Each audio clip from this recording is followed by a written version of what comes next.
تازہ ترین ویڈیوز کے لیے چینل کو سبسکرائب کر کے بیل آئیکن اور آل نوٹیفیکیشن پر کلک کریں تاکہ آپ کو ملے ہر اپڈیٹ سب سے پہلے۔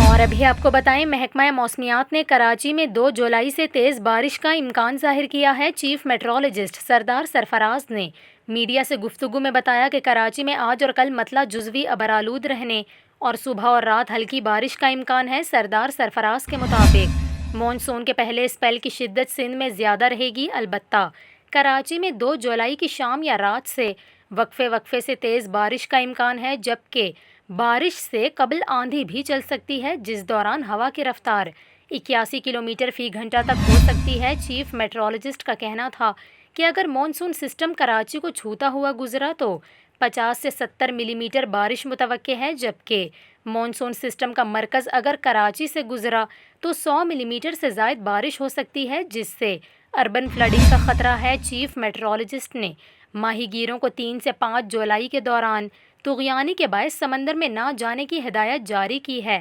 سردار سرفراز نے مزید بتایا کہ خلیج بنگال اور بحیرہ عرب سے نم ہوائیں گزشتہ رات سیالکوٹ اور نارووال میں داخل ہوئیں۔ آج یہ ہوائیں مزید شدت کے ساتھ ملک کے بالائی علاقے میں داخل ہوں گی، جبکہ 2 جولائی سے یہ ہوائیں مشرقی سندھ پر اثر انداز ہوں گی۔